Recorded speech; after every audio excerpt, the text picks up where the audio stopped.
നമ്മൾ ഇന്ന് force and മോഷന്റെ ഒരു സിമുലേഷൻ ആണ് നോക്കാൻ പോകുന്നത്. എന്താണ് സിമുലേഷൻ? നിങ്ങൾ ഈ ടെക്സ്റ്റ് ബുക്കിൽ വായിച്ച് പഠിക്കുന്ന അല്ലെങ്കിൽ യൂട്യൂബിൽ വീഡിയോസ് എല്ലാം നോക്കി പഠിക്കുന്ന കാര്യങ്ങളെ ഒന്ന് വിഷ്വലൈസ് ചെയ്യുന്ന അല്ലെങ്കിൽ വിഷ്വലൈസ് ചെയ്യാൻ നമ്മളെ ഹെൽപ്പ് ചെയ്യുന്ന ടൂളാണ് സിമുലേഷൻ. ഓക്കെ, സോ ഇത് ഫെറ്റ് സിമുലേഷൻ ആണ്. PHET ഫെറ്റ് സിമുലേഷൻ എന്ന് നിങ്ങൾക്ക് ഗൂഗിളിൽ അടിച്ചാൽ നിങ്ങൾക്ക് തന്നെ ഇത് ചെയ്യാവുന്നതാണ്. Force and motion. ഓക്കെ, അപ്പോൾ അതിൻ്റെ ഒരു മോഡൽ ഞാനിവിടെ ഒന്ന് കാണിച്ചു തരാം. Force and motion PhET simulation. Okay, അപ്പോൾ ഇവിടെ നോക്കി, ഇവിടെ ഒരു ട്രോളി ഉണ്ട്, അതിന്റെ മേലെ ഒരു മാസുള്ള ഒരു ഒബ്ജക്റ്റ് ഉണ്ട്. ഓക്കെ ഓക്കെ, സോ ഇവിടെ ഒരു മാൻ ഉണ്ട്. ഇയാളിപ്പോൾ ഫോഴ്സ് ഒന്നും അപ്ലൈ ചെയ്യാൻ പോകുന്നില്ല. ഇനി ഇയാളാണ് കുറച്ച് കഴിഞ്ഞിട്ട് ഞാൻ പറയുമ്പോൾ ഇയാൾ ഫോഴ്സ് കൊടുക്കാൻ പോകും. ഓക്കെ, അപ്പോൾ ആ ബോഡിക്ക് ഉണ്ടാവുന്ന ആക്സിലറേഷൻ സ്പീഡ് ചേഞ്ച് എങ്ങനെയാണെന്നാണ് നമ്മൾ നോക്കാൻ പോകുന്നത്. ഓക്കെ, സോ നമ്മൾ പലപ്പോഴും ന്യൂമറിക്കൽസ് എല്ലാം ചെയ്യുമ്പോൾ ഇതൊന്ന് ഇമാജിൻ ചെയ്താൽ കുറച്ചും കൂടി ഹെൽപ്ഫുൾ ആയിരിക്കും. നമ്മളെ പല ന്യൂമറിക്കൽസിൽ വരെ ഇത് ഹെൽപ്പ് ചെയ്യും. കോൺസെപ്റ്റ് ക്ലാരിറ്റി ഉണ്ടെന്നുണ്ടെങ്കിൽ ന്യൂമറിക്കൽസിൽ പോലും നമ്മൾ ഇത് ഹെൽപ്പ് ചെയ്യും എന്നുള്ളതാണ്. ഓക്കെ, സോ നമുക്ക് നോക്കാം. ഞാൻ ആദ്യം ഒന്ന് ഓക്കെ, സോ എന്ത് ചെയ്യാം, ഞാൻ സ്പീഡോമീറ്റർ ഇവിടെ നിന്ന് ഓൺ ചെയ്തിട്ടുണ്ട്. Okay, odometer, yes, speedometer. Okay, values. Okay, അതിന്റെ സ്പീഡിന്റെ വാല്യൂസ് ഇപ്പോൾ നിലവിൽ 0 മീറ്റർ/സെക്കൻഡ് ആണ്. ഇയാൾ മൂവ് ചെയ്യുന്നില്ല. ഞാൻ മെല്ലെ ഫോഴ്സ് കൊടുക്കാൻ തുടങ്ങി. ഓക്കെ, ഫോഴ്സ് മെല്ലെ ചെറിയ ഫോഴ്സ് കൊടുക്കാൻ തുടങ്ങി. നമുക്ക് നോക്കിയാൽ മനസ്സിലാവും ചെറുതായിട്ട് ആ സ്പീഡ് ഇൻക്രീസ് ചെയ്യുന്നുണ്ടല്ലേ, അല്ലേ? കോൺസ്റ്റന്റ് ഫോഴ്സ് ആണ്, 4 ന്യൂട്ടൺ കോൺസ്റ്റന്റ് ഫോഴ്സ് ആണ് ഞാൻ കൊടുത്തുകൊണ്ടിരിക്കുന്നത്. സ്വാഭാവികമായിട്ടും അതിന്റെ സ്പീഡ് കൂടിക്കൊണ്ടേയിരിക്കും. കാരണം എന്താ, ഇവിടെ ആക്സലറേഷൻ കോൺസ്റ്റന്റ് ആണ്. ഈ കൂടുന്ന rate of change of velocity എന്തായിരിക്കും? കോൺസ്റ്റന്റ് ആയിരിക്കും. ആക്സലറേഷൻ കോൺസ്റ്റന്റ് ആയിരിക്കും, പക്ഷേ സ്പീഡ് കോൺസ്റ്റന്റ് റേറ്റിൽ ഇങ്ങനെ കൂടിക്കൊണ്ടേയിരിക്കും. ഓക്കെ ഓക്കെ, സോ ഞാൻ ഇനി എന്ത് ചെയ്തു? ഇവിടുത്തെ ആക്സലറേഷൻ എത്രയായിരിക്കും നമ്മൾ നോക്കിയാൽ മനസ്സിലാവും. 50 കിലോഗ്രാമാ. ഞാനിവിടെ 5 ന്യൂട്ടൺ ആണ് ഫോഴ്സ് കൊടുത്തിരുന്നെങ്കിൽ 5/50. ഓക്കെ, 0.1 മീറ്റർ/സെക്കൻഡ് ആയിരിക്കും ഇവിടുത്തെ ആക്സലറേഷൻ. അതായത് ഓരോ സെക്കൻഡിലും ഓക്കെ അല്ല സ്പീഡ് ഇങ്ങനെ കൂടുന്നു നോക്ക്, 0.1 സെക്കൻഡ് വെച്ചിട്ട്. ഓക്കെ, സോ അത് ക്ലിയർ ആണെന്ന് വിചാരിക്കുന്നു. ഓക്കെ, ഇനി ഞാൻ എന്ത് ചെയ്തു? ഞാൻ വീണ്ടും 0 ന്യൂട്ടൺ ആക്കി.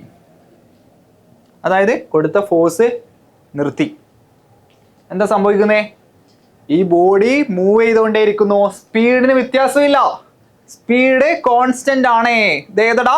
ഫസ്റ്റ് ലോ ഓഫ് മോഷൻ ആണെന്ന് പറയുന്നത്. First law of motion. ഒരു ബോഡി യൂണിഫോം വെലോസിറ്റിയിലാണെന്നുണ്ടെങ്കിൽ എക്സ്റ്റേണൽ ഫോഴ്സ് ഇല്ല എന്നുണ്ടെങ്കിൽ അത് ആ യൂണിഫോം മോഷനിൽ കണ്ടിന്യൂ ചെയ്തുകൊണ്ടേയിരിക്കും. ഓക്കെ, കണ്ടിന്യൂ ചെയ്തുകൊണ്ടേയിരിക്കും. ഇവിടെ യൂണിഫോം വെലോസിറ്റി.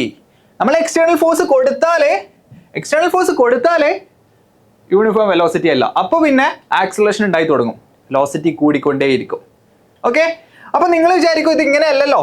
നമ്മളിപ്പോൾ ഒരു ട്രോളി ഇങ്ങനെ ഉന്തിയാൽ, ഒരു കോൺസ്റ്റന്റ് ഫോഴ്സ് കൊടുത്തിട്ട് ഉന്തിയാൽ സ്പീഡായി കഴിഞ്ഞാൽ പിന്നെ നമ്മൾ വിട്ടാൽ അത് കുറച്ച് കഴിഞ്ഞാൽ നിൽക്കും. കാരണം എന്താ? അവിടെ നമുക്ക് ഓപ്പോസിറ്റ് ഫോഴ്സ് ആയിട്ട് ഫ്രിക്ഷണൽ ഫോഴ്സ് ഉണ്ട്. റിയൽ വേൾഡിൽ ഫ്രിക്ഷണൽ ഫോഴ്സ് ഉണ്ട്. ഇതൊരു ഐഡിയൽ സിറ്റുവേഷൻ ആണ്. ഇവിടെ നമ്മൾ ഫ്രിക്ഷൻ നെഗ്ലക്റ്റ് ചെയ്യുന്നതാണ്. ഓക്കെ, അപ്പോൾ നമുക്ക് എന്ത് ചെയ്യാം? ഫ്രിക്ഷനുള്ള ഒരു കേസ് നോക്കാം. ഫ്രിക്ഷനുള്ള കേസ് ആയിക്കോട്ടെ. ഓക്കെ, ഞാൻ എന്ത് ചെയ്യുന്നു? സ്പീഡ് വാല്യൂസ് എല്ലാം കിടന്നോട്ടെ. ഓക്കെ, സോ ഞാൻ എന്ത് ചെയ്തു? ഫോഴ്സ് കൊടുത്തു, 50 ന്യൂട്ടൺ കൊടുത്തു. സ്പീഡ് കൂടുന്നേ ഇല്ല, ഒറ്റ സ്പീഡില്ല. കാരണം എന്താ? ഇവിടെ ഫ്രിക്ഷണൽ ഫോഴ്സ് ഉണ്ട്. 50 ന്യൂട്ടനേക്കാളും അധികമാണ് ഇവിടുത്തെ ഫ്രിക്ഷണൽ ഫോഴ്സ്. മൂവ് ചെയ്യില്ല. അങ്ങോട്ട് ഫ്രിക്ഷണൽ ഫോഴ്സ് ഉണ്ട്, ഇങ്ങോട്ട് ഫ്രിക്ഷണൽ ഫോഴ്സ് ഉണ്ട്. ഇവിടെ നോക്കിക്കോ. Okay, so applied force, frictional force. ഇനി ഞാൻ കൂട്ടുന്നു, 50 ന്യൂട്ടൺ ആണ്. 51 ന്യൂട്ടൺ ഫ്രിക്ഷണൽ ഫോഴ്സ് കൂടുന്നുണ്ടോ? Applied frictional force 51 newton. Frictional force ഒരു വേരിയബിൾ ഫോഴ്സാണ്. നമ്മളിങ്ങനെ കൂട്ടുന്നതിനനുസരിച്ച് ഫ്രിക്ഷണൽ ഫോഴ്സ് ഇങ്ങനെ കൂടിക്കൊണ്ടേയിരിക്കും.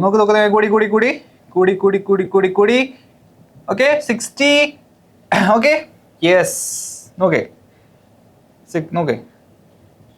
അറ്റ് എ പെർട്ടിക്കുലർ വാല്യൂ ഇത് മൂവ് ചെയ്യാൻ തുടങ്ങി. ഓക്കെ, അതായത് ഫ്രിക്ഷണൽ ഫോഴ്സിന്റെ ഒരു മാക്സിമം വാല്യൂ വരെ കൂടാൻ പറ്റുള്ളൂ. അതിന് നമ്മൾ സ്റ്റാറ്റിക് ഫ്രിക്ഷൻ എന്നെല്ലാം പറയും. ഓക്കെ, ലിമിറ്റിംഗ് ഫ്രിക്ഷൻ എന്ന് പറയും. Okay, maximum static friction, limiting friction. അതിനേക്കാളും ഈ ലിമിറ്റിംഗ് ഫ്രിക്ഷനേക്കാളും കൂടുതൽ അപ്ലൈഡ് ഫോഴ്സ് നമ്മൾ കൊടുക്കുമ്പോഴാണ് ഇയാൾ മൂവ് ചെയ്യാൻ തുടങ്ങുന്നത്. ഓക്കെ, സോ നേരത്തെ പറഞ്ഞ പോലെ തന്നെ ഇവിടെ ഒരു കോൺസ്റ്റന്റ് ആക്സിലറേഷൻ ഉണ്ട്, സ്പീഡ് കൂടിക്കൊണ്ടേയിരിക്കുന്നു. ഓക്കെ, ഇവിടെ ഫ്രിക്ഷണൽ ഫോഴ്സ് ഉണ്ട്. ഇനി ഞാൻ എന്ത് ചെയ്തു? നേരത്തെ പോലെ ഫോഴ്സ് 0 ആക്കി തുടങ്ങി. ഓക്കെ, സോറി, അതൊന്ന് ഓപ്പോസിറ്റ് ഫോഴ്സ് ആയി. ഓക്കെ, സോ ശ്രദ്ധിക്കാൻ, നേരത്തെ പറഞ്ഞ പോലെ തന്നെ എന്താ സംഭവിക്കുന്നത്? അങ്ങോട്ട് ഫോഴ്സ് ഉണ്ട്, വെലോസിറ്റി കൂടിക്കൊണ്ടേയിരിക്കുന്നു, അല്ലെങ്കിൽ സ്പീഡ് കൂടിക്കൊണ്ടേയിരിക്കുന്നു. ഓക്കെ, ഇനി ഞാൻ എന്ത് ചെയ്തു? ഈ ഒരു വാല്യൂ സീറോ ആക്കാൻ പോവാണേ. ഇവിടുത്തെ എക്സ്റ്റേണൽ ഫോഴ്സ് ഇല്ലാതാക്കാൻ പോവാണ്. നോക്ക്, എക്സ്റ്റേണൽ ഫോഴ്സ് ഇല്ലാതാക്കാൻ പോവാണ്. ഓക്കെ, അപ്പൊ എന്ത് സംഭവിക്കും? ഓക്കെ, ഇത് മൂവ് ചെയ്തുകൊണ്ടേ ഇരിക്കുമായിരുന്നു. ഓക്കെ, ഞാൻ എന്ത് ചെയ്തു? ഇതിന്റെ എക്സ്റ്റേണൽ ഫോഴ്സ് സീറോ ആക്കിയാൽ എന്താ സംഭവിക്കടാ? എന്താ സംഭവിക്കുക? നേരത്തെ എന്തായിരുന്നു സംഭവിച്ചിരുന്നു? ഇത് ആ ഒരു കോൺസ്റ്റന്റ് വെലോസിറ്റി കണ്ടിന്യൂ ചെയ്യുകയായിരുന്നു ചെയ്തിരുന്നത് അല്ലേ? ആ വെലോസിറ്റിയിൽ ഇങ്ങനെ മൂവ് ചെയ്യായിരുന്നു. നമ്മൾ ഫസ്റ്റ് ലോ ഓഫ് മോഷൻ എന്നെല്ലാം പറഞ്ഞു. പക്ഷേ ഇവിടെ നിങ്ങൾ നോക്കിയാൽ മനസ്സിലാവും, ഫോഴ്സ് സീറോ ആവുന്നതിന് മുന്നേ തന്നെ ആ ബോഡി സ്റ്റോപ്പ് ചെയ്തിരിക്കുന്നു. ഓക്കെ, കാരണം എന്താ?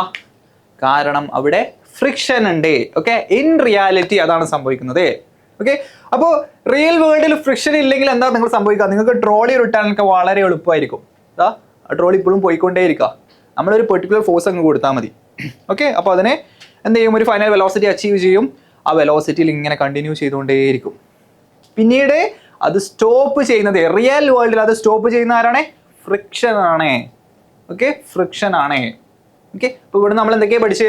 നമ്മൾ first law of motion visualise ചെയ്തോ. ഓക്കെ, കൂടാതെയോ പിന്നെ നമ്മൾ ഫ്രിക്ഷണൽ വാല്യൂ എങ്ങനെയാണ്, how it comes to picture അല്ലേ, എന്നല്ല നമ്മൾ പഠിച്ചു. ലിമിറ്റിംഗ് ഫ്രിക്ഷൻ എന്താണെന്ന് മനസ്സിലാക്കാനേ. ഓക്കെ, കൂടാതെ ഇതിൻ്റെയൊക്കെ ഒരു വിഷ്വലൈസേഷൻ, എങ്ങനെയാണ് ഈ ഫോഴ്സ് ചെയ്യുമ്പോൾ ആക്സിലറേഷൻ കൂടുന്നത്. ഓക്കെ, അതുപോലെ കോൺസ്റ്റന്റ് ഫോഴ്സിൽ ആക്സിലറേഷൻ എങ്ങനെയാണ് കോൺസ്റ്റന്റ് ആവുന്നത്, വെലോസിറ്റി എങ്ങനെയാണ് ഇൻക്രീസ് ചെയ്യുന്നത്, ഒക്കെ ഇതിൽ മനസ്സിലാക്കാൻ പറ്റും. ഓക്കെ, നിങ്ങൾക്ക് ഇനി കൂടുതൽ നിങ്ങളുടെ ഭാഗത്തുനിന്ന് ചെയ്ത് നോക്കാം. നിങ്ങൾക്ക് എന്ത് ചെയ്യാം? ഇവിടെ ഫ്രിഡ്ജ്, വേറെയും കുറേ ബ്ലോക്സ് ഒക്കെ ഉണ്ട്. ഓക്കെ, ഈ ഫ്രിഡ്ജും ബ്ലോക്സ് ഒക്കെ നിങ്ങൾ ആഡ് ചെയ്താൽ എന്ത് ചെയ്യും? അതിനനുസരിച്ച് കൂടുതൽ ഫോഴ്സ് നിങ്ങൾ കൊടുക്കേണ്ടി വരും. ഓക്കെ, സോ ഇവിടെ ഒരു ഫാദർ, സ്റ്റുഡൻറ്റ്, ഒരു ഡോട്ടറൊക്കെ ഉണ്ട്. ഓക്കെ, സോ അവരെല്ലാം നിങ്ങൾക്ക് വേണമെങ്കിൽ ഇതിന് മേലെ കയറ്റി വെക്കാം. Okay, they will have mass. Okay, so you will have to give or you will have to apply more force to give the same acceleration. Okay, അപ്പോൾ ഇക്വേഷൻസ് മാത്രമല്ല, നമ്മളിങ്ങനെ F=ma എന്ന് മാത്രം ഇങ്ങനെ പഠിച്ചു പോകുമ്പോൾ, അതുപോലെ ഫസ്റ്റ് ലോ ഓഫ് മോഷൻ അതൊക്കെ വിഷ്വലൈസ് ചെയ്ത് പഠിക്കാൻ, ഓക്കെ, ഇൻ റിയാലിറ്റി എന്താണ്, റിയൽ വേൾഡിൽ എന്താണ് സംഭവിക്കുന്നത് എന്നെല്ലാം മനസ്സിലാക്കാൻ ഈ സിമുലേഷൻസ് നമ്മളെ ഹെൽപ്പ് ചെയ്യും. ഇത് ഫെറ്റ് ആണ്, വളരെ ഫേമസ് ആയിട്ടുള്ള ഫെറ്റ് സിമുലേഷൻസ് ആണ്. ഇതിൽ തന്നെ വേറെയും ഒരുപാട് സിമുലേഷൻസ് ഉണ്ട്. നിങ്ങൾക്ക് എന്ത് ചെയ്യാം? നിങ്ങൾക്ക് എക്സ്പ്ലോർ ചെയ്യാം. ഓക്കെ, ഇനി വേറെയും കുറേ വെബ്സൈറ്റ്സ് ഉണ്ട്. ഓക്കെ, 3JC എന്ന വേറൊരു വെബ്സൈറ്റ് ഞാൻ വെറുതെ തിരഞ്ഞു നോക്കിയപ്പോൾ കിട്ടിയതാണ്. ഓക്കെ, നിങ്ങൾ 8ാം ക്ലാസ്സിലെല്ലാം പഠിച്ചിട്ടുണ്ടാവും. ഇലക്ട്രോ മാഗ്നറ്റ്സ്, ഇലക്ട്രിക് ബെല്ലെല്ലാം എങ്ങനെയാണ് പ്രവർത്തിക്കുന്നതെന്നെല്ലാം. ഓക്കെ, അതിൻ്റെ ഒരു സിമുലേഷനാണ് ഇവിടെ കൊടുത്തിട്ടുള്ളത്. ഓക്കെ, സോ നിലവിൽ ഇതൊരു ബെല്ലാണ്. ഇവിടെ എന്തുണ്ട്? ഇതിലോട്ട് അറ്റാച്ച് ചെയ്യാൻ വേണ്ടിയിട്ട്, അല്ലെങ്കിൽ ആ സൗണ്ട് ഉണ്ടാക്കാൻ വേണ്ടിയിട്ട് ഇവിടെ ഒരു കറണ്ട് പാസ് ചെയ്യാൻ പറ്റിയ ഒരു ബെല്ലുണ്ട്. ഓക്കെ, സോ ഞാനത് സ്വിച്ച് ഓൺ ചെയ്തു. ഇപ്പോൾ നിലവിൽ ഇതിലൂടെ കറണ്ട് പാസ് ചെയ്യുന്നില്ല. ഓക്കെ, ഞാൻ സ്വിച്ച് ഓൺ ചെയ്തപ്പോൾ എന്ത് സംഭവിച്ചു? സ്വിച്ച് ഓൺ ചെയ്തപ്പോൾ ഇത് മാഗ്നറ്റ് ആയിട്ട് മാറി എന്നുള്ളതാണ്. ഓക്കെ, ഈ റോഡ് മാഗ്നറ്റ് ആയിട്ട് മാറി. അപ്പോൾ ഇത് എന്ത് ചെയ്യും? മാഗ്നറ്റിക് സബ്സ്റ്റൻസിൻ്റെ അടുത്തോട്ട് അറ്റാച്ച് ചെയ്യും. ഓക്കെ, സിമ്പിൾ സിമുലേഷൻ ആണ്, ജസ്റ്റ് കാണിച്ചു തന്നേ ഉള്ളൂ. ഓക്കെ, സോ നിങ്ങൾക്ക് എക്സ്പ്ലോർ ചെയ്യാം. ഫെറ്റ് സിമുലേഷൻസ് വളരെ കോമൺ ആണ്, വളരെ ഫേമസ് ആണ്. നിങ്ങൾക്ക് തന്നെ എക്സ്പ്ലോർ ചെയ്യാം. ഓക്കെ, അപ്പോൾ ഇത്തരം വീഡിയോസിന് വേണ്ടിയിട്ട് നിങ്ങൾ എന്ത് ചെയ്യാം? ചാനൽ സബ്സ്ക്രൈബ് ചെയ്യാം. All the best.